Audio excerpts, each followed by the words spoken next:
Assalamualaikum warahmatullahi wabarakatuh, sahabat asam lambung, sahabat GERD, anxiety dimanapun teman-teman berada. Jumpa lagi bareng saya, Yogi Pradana Marta, praktisi hipnoterapi dari Kediri. Saya juga mantan menderita asam lambung, GERD, dan anxiety tahun 2018 yang berhasil sembuh ya. Oke teman-teman, di video kali ini saya mau bahas tentang orang yang sudah sembuh asam lambungnya itu berpotensi untuk kambuh. Terus kemudian apa saja yang biasanya bisa membuat orang yang sudah sembuh dari asam lambung, GERD, dan anxiety terus kemudian bisa kambuh lagi gitu ya.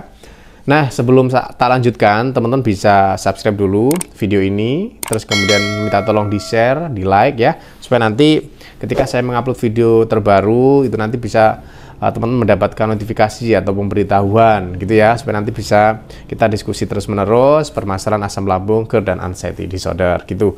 Nah, sebelum teman-teman tanya nih masalah rekomendasi herbal atau obat asam lambung dari saya, selain untuk obat-obatan apotik gitu ya, teman-teman nanti juga bisa menggunakan madu aslamgat. Ini herbal, terbuat dari bahan-bahan alami, sudah BPOM, halal MUI. Namanya aslamgat. Nanti teman-teman buka aja di deskripsi, di situ nanti ada WA saya, terus kemudian juga ada herbal yang teman-teman bisa check out gitu ya, sebagai rekomendasi dari saya yang berhasil sembuh dari permasalahan asam lambung kayak gitu. Oke teman-teman, berawal dari tahun 2018 saya sakit asam lambung yang parah banget ya, parah banget. Dan saya di tahun 2020 itu sembuh dari permasalahan asam lambung, dan akhirnya sekarang ini banyak banget membantu teman-teman yang sakit asam lambung sehingga berhasil sembuh, terus kemudian juga berhasil bahagia kembali beraktivitas seperti sedia kala begitu. Oke, langsung aja tak bahas. Jadi faktor-faktor apa saja yang bisa membuat orang itu kambuh dari asam lambung gitu ya.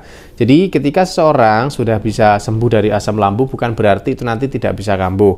Saya sendiri pun dulu tahun 2020-an itu juga pernah mengalami kambuh gitu ya. Pernah mengalami kambuh selama untuk kelingannya saya merasakan setahun guys ya. Setahun full ya teman-teman ya, setahun full itu saya merasakan kelingan yang hebat. Jadi saya berjalan 100 meter itu udah sangat nggak kuat karena saya perlu menyeimbangkan tubuh yang luar biasa karena rasa kelingan olengnya itu luar biasa begitu. Oke, jadi faktor-faktor yang bisa menjadi faktor kambuh teman-teman yang sudah sembuh asam lambungnya. Yang pertama, biasanya orang yang sudah sembuh itu menjadi sembrono teman-teman ya. Apalagi kalau sembuhnya itu sudah lama gitu ya. Kalau hanya sembuh setahun yang lalu kayak gitu, itu belum bisa dikatakan sembuhnya lama teman-teman ya. Baru sembuh 1 tahun yang lalu, itu potensi kambuhnya masih sangat tinggi gitu ya. Jadi biasanya yang pertama itu karena sembrono, karena mentang-mentang sudah sehat, mentang-mentang sudah sembuh, mentang-mentang sudah nggak ada keluhannya. Biasanya yang dilakukan itu adalah kembali ke pola hidup atau pola makan sebelumnya, pas pada waktu sebelum sakit. Contohnya nih, makan pedes lagi misalkan kayak gitu. Makan pedes gak masalah, asalkan levelnya itu yang level bawah saja, nggak usah level yang tinggi-tinggi gitu loh teman-teman ya. Saya sendiri ini sudah sembuh, makan pedes gak apa-apa. Kalau tak levelkan sampai level berapa ya, kalau 1 sampai 10 mungkin di level 6, level 7 lah ya yang saya makan.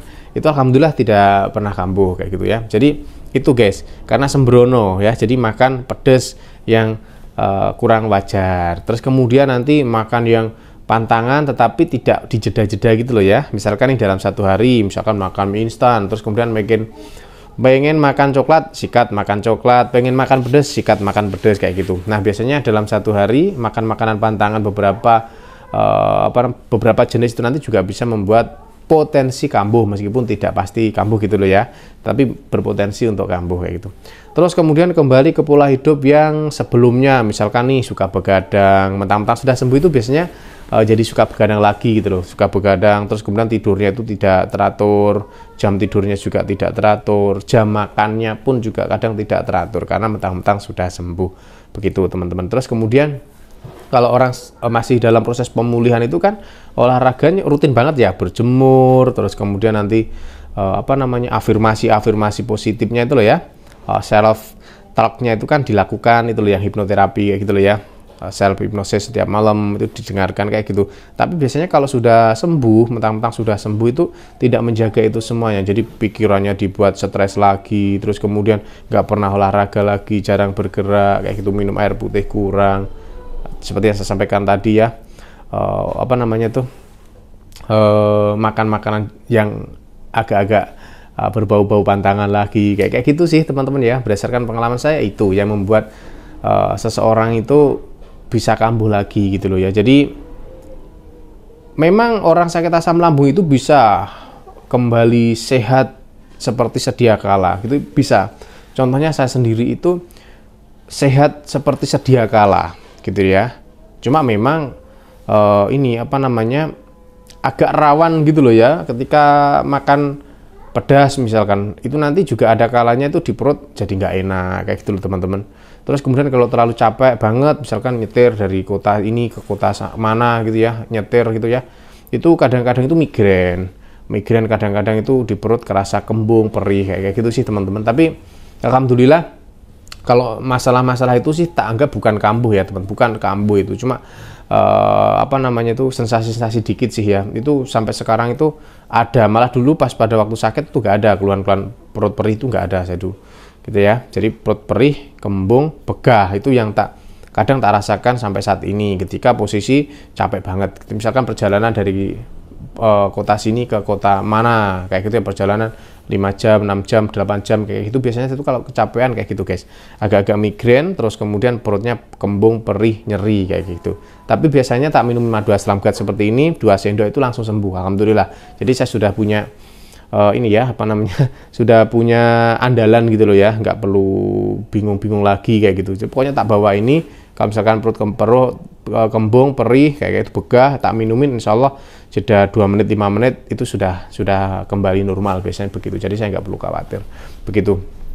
Nah, saya mau juga nanti di next konten video selanjutnya saya juga minta partisipasi dari teman-teman. Nanti pengen dibahas tentang apa, coba nanti tolong komentar di video ini ya, Mas tolong bahas tentang ini gitu. Nanti tak buatkan videonya di konten yang akan datang begitu ya teman-teman ya, supaya nanti konten ini bisa keberlanjutan kayak gitu. Nah, semoga bermanfaat yang saya bahas di konten kali ini. Semoga juga bisa menjadi penenang dan informasi kepada sahabat semuanya, supaya nanti bisa lekas sehat, lekas membaik, dan bisa beraktivitas seperti biasanya gitu ya. Jangan lupa di-share, jangan lupa di-like, jangan lupa dikomentarin ya videonya, barangkali ada yang mau ditanyakan seputar asam lambung, seputar GERD, anxiety disorder begitu ya.